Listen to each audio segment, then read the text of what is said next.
Good morning, everybody. It's right up 10 o'clock. So welcome this morning to this morning's sessions. We'll be talking about legislative issues in this session, and we have made it to the final Friday in February, which is great. We've been doing 4 Fridays in February for our convention this year. This is kind of an adjustment to our normal strategy, just to get the conference in a manageable form where you're not stuck in front of a computer for 12 hours a day for 3 days. So we've got we kind of spread it out this way, but we're wrapping it up, I think, really on a high note with some outstanding sessions all day today, and I hope you'll have a look at all of it, and have a look at the program, see what's coming up. Join us, I think, especially for the lunch session today. We're going to have a terrific conversation on this intersection of creativity and racial injustice, and how showing your students the power that they have in their creativity really equips them to make change in the world. And our speaker, Temi Coker, is from Dallas, actually originally from Nigeria, just has a wonderful story to tell. So please join us for that, as well as all the others for the rest of the day. This morning, we have with us Jacob Fraire from Texas Association of Community Colleges, and Beaman Floyd, who represents TCCTA in our legislative work. I'm also seeing Gigi Delk with us this morning, has logged in, and she's on our legislative committee. Good to have you with us, Gigi. And what we're going to be talking about today is what's been happening in the legislative session that is already underway and will run through May of this year.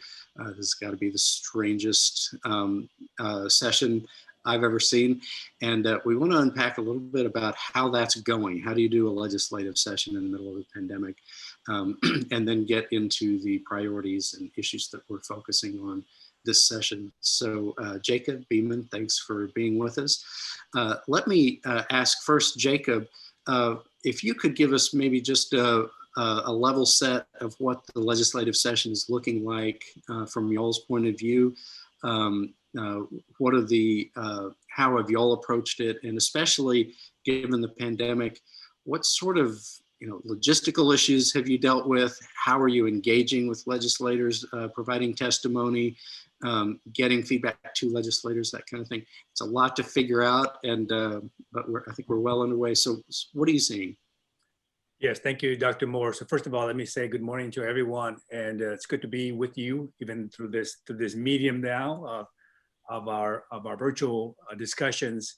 And I would like to add to your point about this being the last Friday in February. So in a previous life, I spent some time in DC, where the Congress meets every year all the time. And I was so unaccustomed to the state legislative cycle where we meet every other year. But I sure wish it was the last Friday in May already, because it has been that kind of session. It has been that kind of session where the normality of the flow of session has already been interrupted, and frankly was interrupted long before the beginning of the first gavel. If you told me that this was the last Friday in May, I might believe you. Absolutely, but certainly, to answer your first question about sort of the kind of where we are and how things went, I think we're off to a good start. And I would add to your colleagues, just so that you know, I'm generally an optimist person anyway, so I probably would answer most questions along those lines. But I do feel that we're off to a good start. I think legislators individually, and certainly the ones on the committees that we are concerned of, have also been looking forward to having an engagement with our members, with our presidents, with our association members, about how we're doing and how we're handling and how our students are handling this pandemic, and also certainly the economic depression that we have right now. I think they are generally wanting to hear from us about how we're doing. I think that lends itself to a good open conversation about what is it that we're seeking from the legislature this session. So I think that's a good place. The second thing is that the introduced bill, and we can go deeper on the finance in a minute, but the introduced bill for the appropriations for the next biennia really was a lot better, frankly, that I had expected. And even as an optimist that I had expected, the legislature provided for community college funding formula, level funding. Now, level funding in terms of the overall funding is good because we did not see a reduction that we had expected. But it also means that 30 of my colleges, 30 of our individual colleges will see a reduction in their state appropriations. But at least we didn't begin with a deficit in terms of the overall dollars. And I think that was good. I think in terms of the question of how we were able to engage the legislature sort of from before session and through the session right now, I think remarkably, even as our students transition to this online platform, and certainly even among our faculty colleagues, as you transition to the teaching and learning to this online platform, I think so did we, and so did our legislators. We have had really good, rich conversations through this medium with legislators, and have had so for the last several months, not beginning in January, for the last several months. We've had Lieutenant Governor Patrick join our members. We had former Speaker Bonin join our members in these kind of shorter conversations, and really deep into the issues, deep into the pain points, if you will, in terms of what our students are realizing. And that all preceded the session. Since the session, we have had a number of regional meetings where we have 10 or 12 individual college presidents meet with 10 or 12 individual legislators through this medium. And, with a little bit of structure, obviously, because you don't want to have an open-ended conversation, but I think they've been productive. We have been able to get to some really important issues through that medium. But now begins the tricky part, right? Because now the hearing process begins. We have to be in the building. And this week is a good example of, we had a taste of how that took place. This week, Chancellor Brenda Hellier from San Jacinto College, Carol Scott, a trustee at Del Mar College, and I testified before the Senate Finance Committee in real person. It was a different experience for sure, but frankly, and Beaman, I know you would appreciate this, it was nice to be in the building. So I'll pause there. Well, I think that's been what we've been seeing. Amid all this change, I think there is an opportunity actually that it creates for our members, because when so much of the conversation is being held online, it kind of levels the playing field. So if you're in Austin or Amarillo, it doesn't matter in some ways. You're going to be accessing legislators and staffers in the same way. So members, I'd encourage you to keep that in mind in your conversations, that it's kind of a level playing field that you're dealing with when you're talking with legislators, because everybody's communicating this way right now. So I hope you'll see that as an opportunity and engage. Beaman, what are you seeing on your side? How is the session going? Yeah, I mean, I think Jacob's frame was really good. In those spaces where the legislators are interested in communicating, there is access. You can set up structured communications with them. You can I would also emphasize that I, like Jacob, was really pleased at what we're seeing in Article 3 in terms of a level set at the budget. I'm sure we'll talk about it a little bit more, but everybody was worried that the drastic letters of across-the-board cuts were going to go out in the economic dislocation of the pandemic,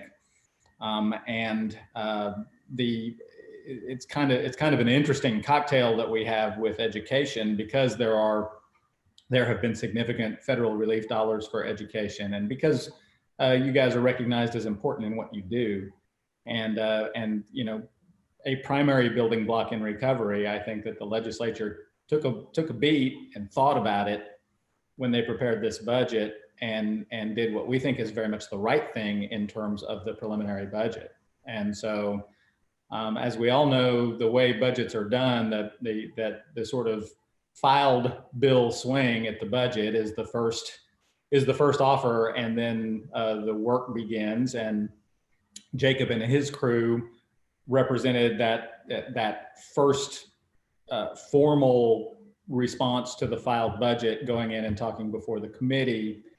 Now the committee will break into subcommittees on the different articles, and both committees in the House and the Senate, and start to really sort of grind on the budget, all the while getting updates from the comptroller, both about the revenue estimates going forward, and about the whatever may be happening in Washington that might have a material impact on our budget. Typically, federal money is a very sort of steady thing, not over the arc of years, but predictable in budgetary space. And one of the things that's amazingly different about this legislative session is that anything can happen at any time.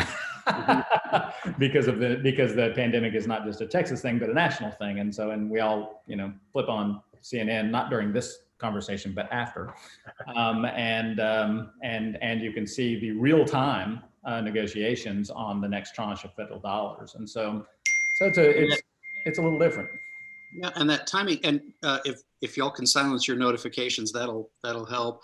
And I think that timing, the pacing of the session is going to be important for our members to keep in mind. And you'll notice as we go along that things get real busy for a while, and for a while you may not hear much. It may be kind of we're between those phases. So keep your eye out. I would say check our blog, because that's going to be where our members will hear about things first.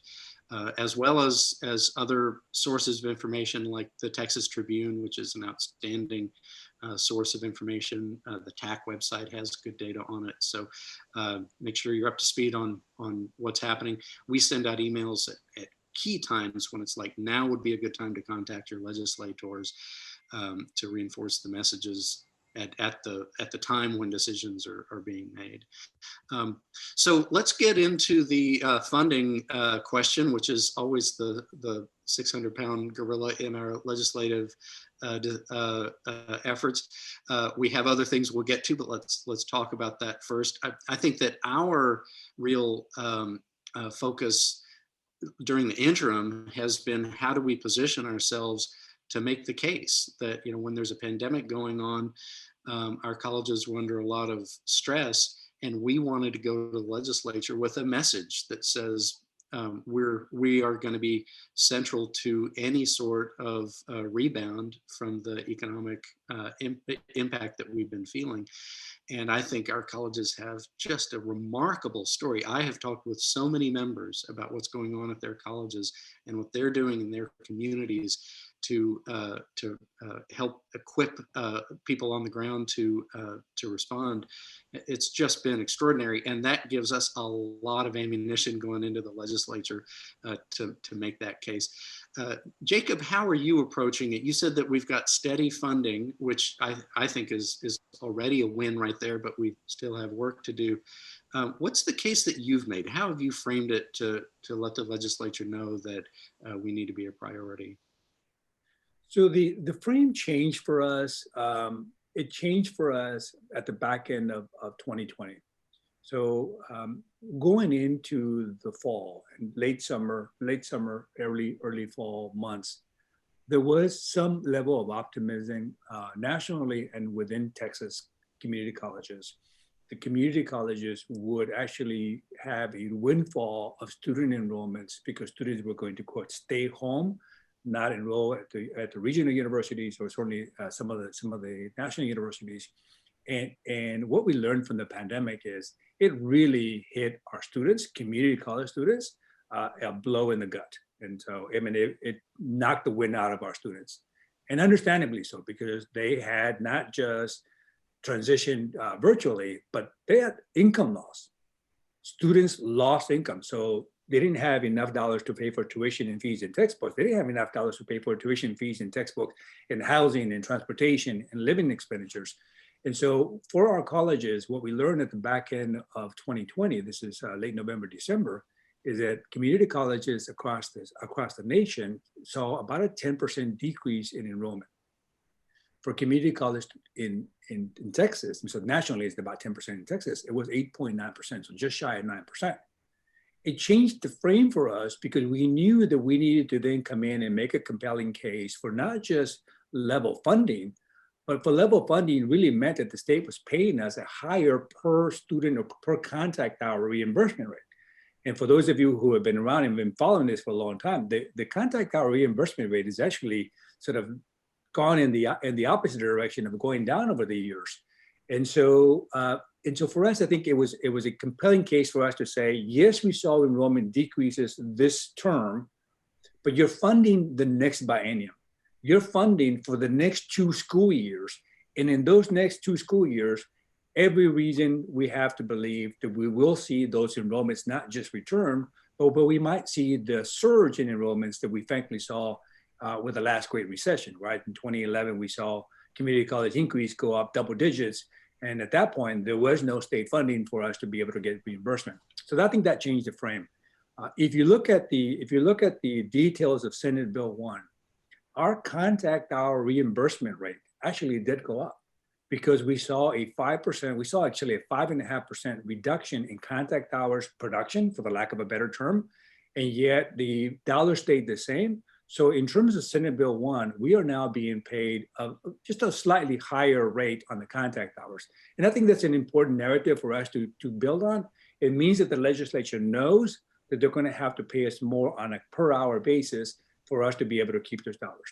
Now, it doesn't make sense to hobble us right when we need to be the most geared up to receive these students as the economy rebounds.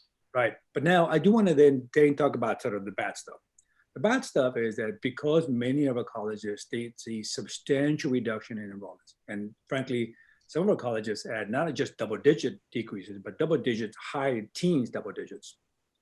Because of that, we do have right now 30 community college districts, and Dr. Moore, I'll be happy to provide you the actual run-up, so you'll see all of the winners and losers, if you will. 30 of our colleges would stand to reduce their funding in the next biennia compared to the current biennia. And I think that's the frame that we're leading with. We cannot, the state of Texas cannot sustain having 30 of the 50 community colleges with essentially a financial loss. Yeah, and I think that's going to bat for all of our colleges to say that we all need to be prepared if we want the state as a whole to recover from the crisis we're in. That's correct. Beaman, what are you seeing? Yeah, I mean, I think that I think it's really important to talk to the legislature about not being reactive, but being, I don't know, I'm kind of against the word proactive, so sort of forward thinking or you know, for forecasting, right? Because I think that's and we have often said that one of the great strengths of community colleges is that we are very responsive to our communities. And part of that responsiveness is the flexibility of our enrollment patterns, right? Where if there's a situation where there's a crisis or catastrophe like this last year, people can sort of withdraw and regroup and then come back in. If there's an opportunity in the economy that our student population can go and enjoy that opportunity in the economy, like when the oil patch is doing great, or some, you know, when we have those sort of cyclical employment opportunities, they can go do that. And then when those contract, come back and use their time wisely and the money that they earned wisely to advance their education at our institutions. And that core value strength that we have can create these questionable optics for the legislature. And we've been through this before, right? We had the sort of crazy enrollment stuff in a few sessions ago, where they were actually talking about closing colleges because of reduced enrollment because of a hot economy in those spaces, in those regions. And I think what we're seeing right now is the sort of fruits of that crisis in the legislative thinking now, because I think that we did a pretty good job, and it was terrible. It was like falling down a hill, you know, a rocky hill covered with cactus when we dealt with it the last time. But I think everybody learned something because now I think the legislature is a little bit more disposed to think strategically about our funding than reactively about our funding. And I think you can count, and I applaud the efforts of TAC and I applaud the efforts of our membership that we made in those spaces to forcefully but calmly and constructively educate the legislature and say we operate in a cycle where don't punish us for everybody doing the right thing. Right. And I just feel like the legislature has sort of internalized that message over the last couple of sessions, and we're in a better place right now than we have been in previous sessions in that regard. And I think there are really two lessons that I see that for our members in this.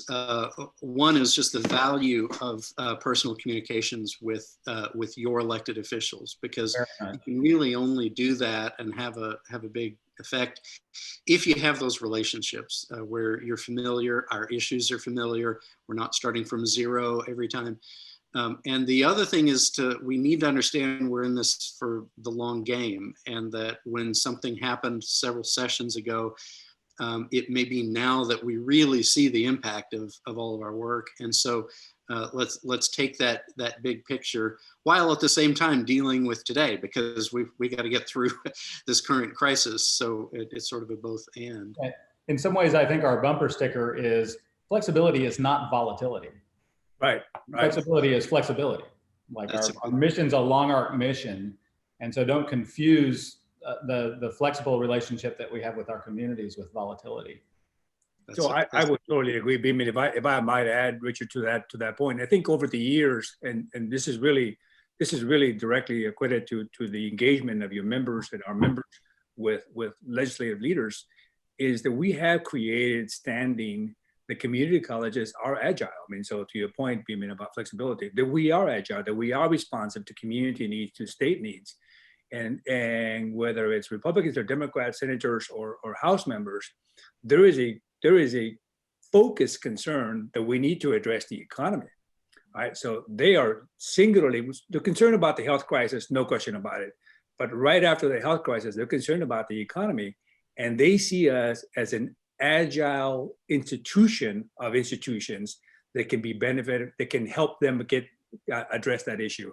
And not to be critical of our university colleagues, because that's not my intention, but certainly they don't have that level of standing among leadership that they are able to do that. It doesn't mean that our university colleagues aren't also advancing a frame that they're going to be responsive. I think we heard Commissioner Keller this week characterize higher education as the tip of the spear for economic recovery. And it resonated with legislators, but certainly because we are a component of that, in terms of making sure that the talent out in the space comes from our campuses. But we already had that standing coming into session. So we want to get to several issues today. I mean, funding, if we talk about nothing but funding, there's a lot to unpack there. There's some other issues as well. We did get a question that came in that I want to make sure we address before we lose it. And that is, are there plans for a virtual community college day? We always have a community college day with each legislative session. What are the plans for this session? Jacob, have you all been discussing that? We have, and it will be virtual. It'll be virtual. It begins next week. So Dr. Moore, I'll get you the link and you can send it to all your members. It begins on Monday, this coming Monday, March the 1st. It'll be the duration of the full week. And we do have some programming where we have some legislators getting in front of our students through this medium that we're all using right now. And then we'll certainly have some recorded programming for our students so that they can get ready and know all of the issues. And then certainly we're inviting students to then engage directly with legislators. So we will not benefit by being in front of the Capitol. Certainly the Capitol is open, but we decided to do virtual because we certainly want to engage as many of our students from across the state to be a part of that. So Richard, I'll send you the link and you'll see the entire week's programming. And we're gonna put that information on our blogs, so members will have access to that. And I'd encourage everybody to participate and just one, to get up to speed on what's happening, but also use these opportunities to engage with your members. So if you haven't developed those relationships yet, it's never too late. Now would be a good time to introduce yourself and talk about the issues that are top of mind for you, involving funding as well as other things. Before we get on to some of the other issues, and I've got to say field of study is been just a key issue for our members, the core curriculum and field of study and transfer issues. Before we get to that though, Jacob, I'd like to talk with you a little bit about our long-term views of funding. We've been going session by session on community college funding, and I know there's a conversation that is happening right now around taking an entirely fresh look at the way our community colleges are funding. We're not talking about this legislative session. We need to get through this one. It's a longer conversation that we need to have on that. But what are your thoughts on that? How are you framing that discussion, and how do you see us going forward? So it is a long view. It has to be a long view, and I'll maybe provide a little bit of context, and then talk about why and how we got to where we are today. So I have been with the association since 2016, and certainly we all know that in 2015 session, community colleges saw actually a reduction in funding to overall funding formula. So that's sort of where I began this conversation. In 2017, in the 2017 session, we saw a super nominal increase in formula funding for community colleges. I think it was just knocking on $20 million. And most of that money actually went to the core operating fund. I'm getting really wonky, but bear with me. We saw a number of colleges that saw a reduction in their allocation on top of the reduction that they saw in 2015. That was in 2017. In 2019, we saw a $68 million increase in formula funding.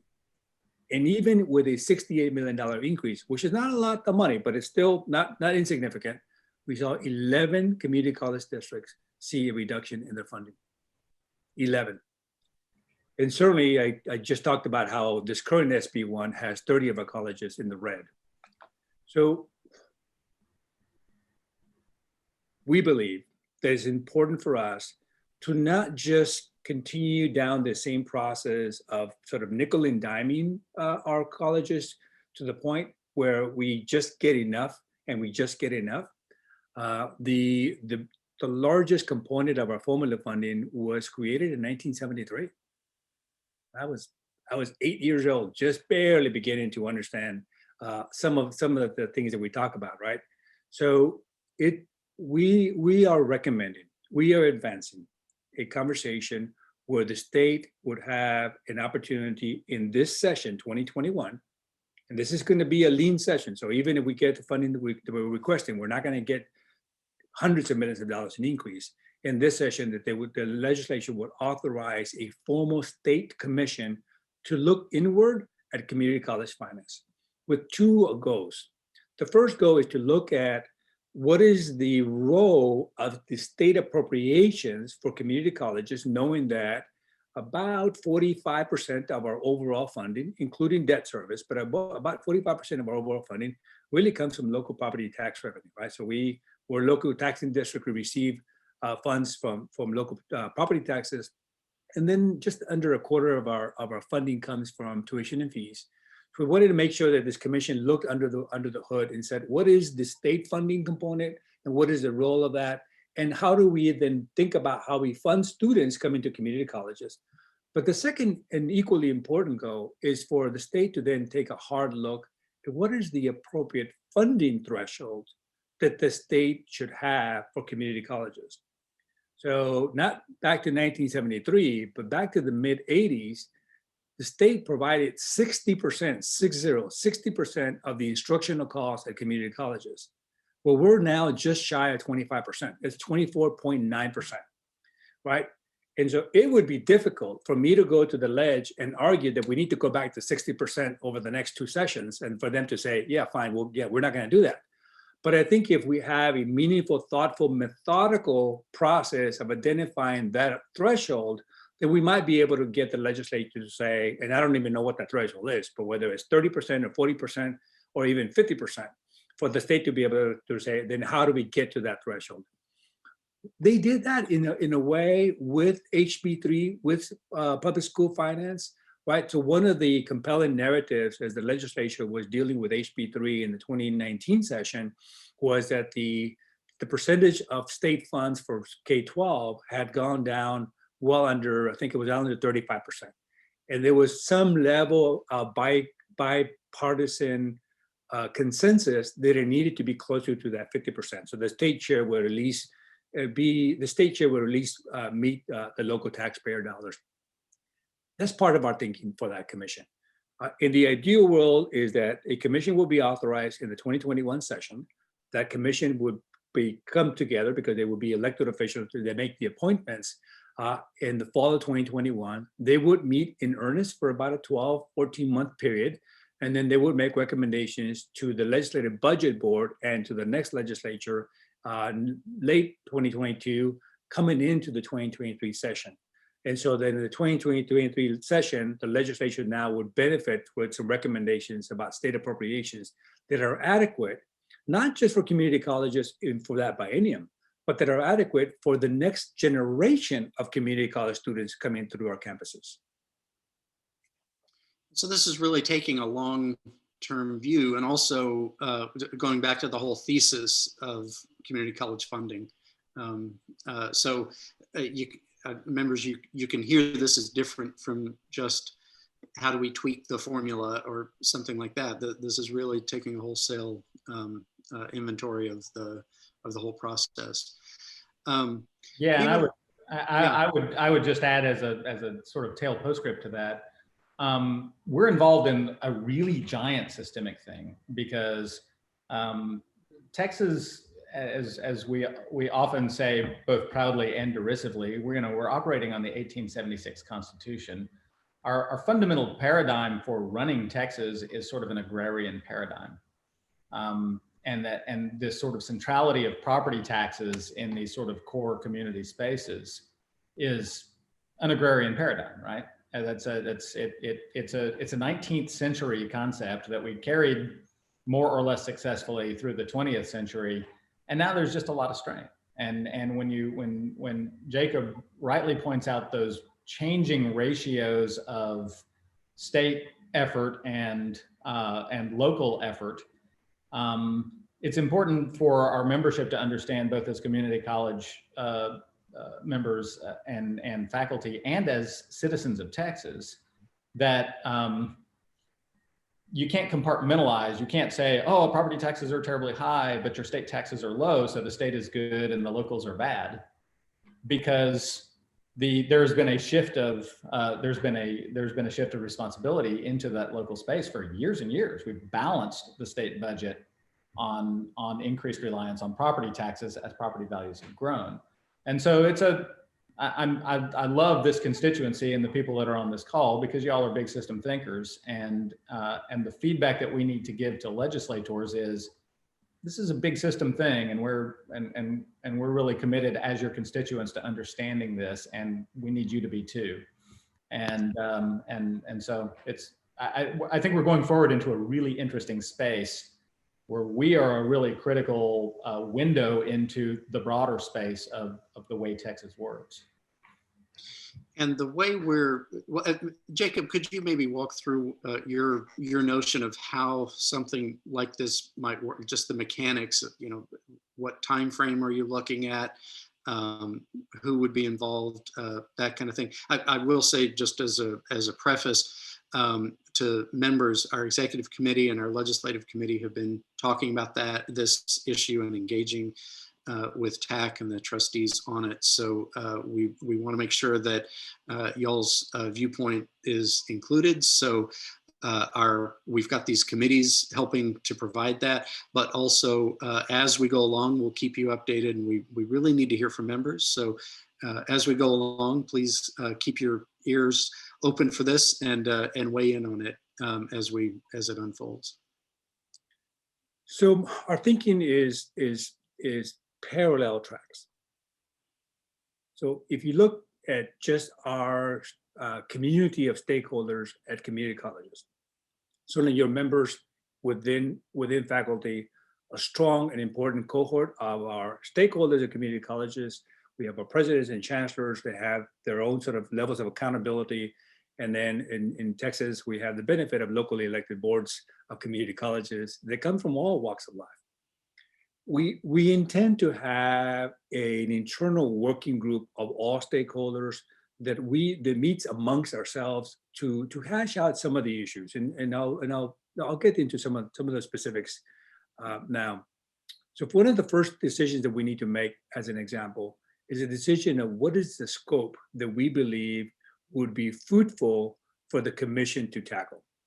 Community colleges are complex creatures. We are complex organizations, not just on the finance side, but certainly in even terms of who we serve. There is a map on our website. And I know that there's a link to the website resources that really shows the two different pictures of community colleges. We have a map that shows the service areas, geographical service areas of where our colleges have responsibility to provide teaching instruction services, right? And that map covers 249 of the 254 state counties in Texas. There's another map that shows the jurisdictions from which we collect property tax revenue. And I would tell you, there is a lot of white in this other map. There's just a whole lot of landmass that is not included in those property tax revenue jurisdictions. In fact, we did a behind the envelope analysis, would be an overreach, but a calculus, and something like 46% of the school districts in Texas are not within our taxing districts. And so, now it's not 46% of the students, because there's a lot of rural school districts in that space. But I think that I share that as an example of when we advance the commission and really the earnest work of the commission, I think it's important for us to have focus on what the commission will review. Is the commission only going to be looking at the state funding buckets that we have, or is the commission also going to be looking under the hood and looking at these geographical representation areas and saying, for example, what's the efficacy of a college district charging an out-of-district tuition and fees to a student in their service area that's 2x or 3x the amount that they would for the in-district students, if those jurisdictions don't want to be annexed and be part of the out of the taxing district. That's a really political question, right?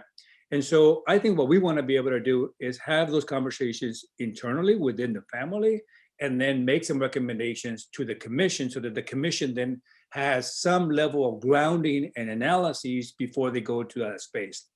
In terms of the commission, here's what we're thinking. We're thinking that it would be an 11-member commission, where the Speaker of the House, the Lieutenant Governor, and the Governor make appointments, some within their chamber, so that you would have at least 2 elected officials from each chamber, the House and the Senate, and then you would have 2 or 3 representatives from community colleges on the commission itself. And then I think we have room for maybe one community member, whether it's somebody from business or somebody from community, but somebody from community writ large, because as I think Beaman said earlier, this is a much bigger issue, and it's really about how Texas is addressing its future. And so that would be the composition of the commission. We did design it so that legislators will be in the mix, because I think that turned out to be one of the positive effects of the commission that resulted in HB3. The commission that resulted in HB3 had structurally champions for HB3 within the legislature in 2019, because they had just invested a full year getting into the trenches and fundamentally understanding the complexities of school finance. We think it's important for us to get somebody from the Finance Committee. And frankly, here, even though I don't yet have a commitment, I am hoping that Senator Larry Taylor from Galveston County will be that person who will both advance the commission and then also possibly even sit on the commission as a commissioner, because I think he will then be able to very nuancedly explain the recommendations that come out of the commission. That's the composition as we see it. Certainly we would have at least 1 community college trustee and 2, if not 3, community college senior administrators on the commission. So something like this sounds fraught with peril. It's a very high stakes conversation that we're having. And I think it takes a lot to get us to the point where we feel like it's worth that risk. I mean, this does seem like something you're going to try to avoid if you can, but I think we've kicked this can down the road for a number of years, and so it's probably a good idea to go ahead and call the question. Let's say we need to talk about this. But the framing of it, the way we set the table for the discussion, I think is going to be essential. So I appreciate the time that you've put into this and the issues that you've tried to anticipate as we head up to it. Yeah, it reminds me very much of when you're looking at a drop between the tips of your snow skis, right on the edge of that thing, thinking, well, I just got to sort of one little pole push and I'm in. And I think, but it's also like taking big drops on snow skis. It's completely necessary to our quality of life, and all of the and all kidding aside, this is important, right? Because again, I really think, and this may sound like sort of big global, but I think we're in big global time in Texas. I really think that this century and the next couple of decades of this century are going to be about how can the systems of Texas evolve to conform to the reality of Texas, which is a high population, high urban concentration, but critical rural infrastructure being necessary. I mean, we have to really minister to the diversity of this state. And our systems are lagging behind the evolution of the reality in our state, and so I think that this is one of the critical building blocks in that evolution. And so, as scary as it is, it's the right thing to do for sure. Right, and I think it's a very natural human response to try and avoid scary things. I mean, and taking on a risky enterprise for no reason is not a good idea, but we often undercount the risk of not taking the risk. That if we keep putting this off, our long-term prospects probably get increasingly strained and inequitable. Jacob, as you've been talking about the disparities in what our colleges are dealing with, where some colleges are holding steady, some may be gaining, but an awful lot are losing ground, that the inequity of that will necessarily continue until something is done to change it. So that seems to be where we are, and I think it does warrant the sort of attention you're proposing. I would add, I like Beaman's sort of analogy about the ski slopes, and maybe even counter with a counter analogy with regards to what if we don't do anything. So I'm sitting in the middle of frozen lake, and it's thawing out, and I'm seeing the cracks. I am seeing the cracks in the very thin ice that we're sitting on. So doing nothing, frankly, from my perspective, is just not an option. It's just not an option, because I think we will get through that. We will cut through the ice, and then we can find ourselves in the bottom, and then we'll end up making reactive, and by we meaning the legislature, we'll end up making very reactive, very uninformed, short-sighted decisions that could well find some of our colleges no longer around, or some of the pieces. But I will also add something, and again, not to make an argument for it, but to Beaman's point about big systems. Our funding formula for community colleges is pretty student agnostic. I mean, it's pretty student agnostic. I mean, we live not just in the second biggest state in the union, but 50% of our K-12 students are Latino students, a growing Latino poor population, and community colleges that serve those students is agnostic on type of students. I mean, we are totally agnostic. A student is a student is a student is a student in terms of our funding formula, not on the instructional side, just in terms of how the state funds that. I think the state signaled an intent that with regards to K-12, that they recognize that, and that was important for the state's future, to Beaman's point about the bigger systems thinking. And I think now we have an opportunity to invite that conversation about the 750,000 students whom we serve, close to the majority of whom are students of color. Well, and if we take our student populations as a key driver of funding, we might want to include university funding in that discussion as well, because the students that we're receiving tend to be the ones that need the most support. So let's have that conversation. Let's not sit in the middle of a melting lake. Let's not get out over our skis. Let's let's find a way to do it right.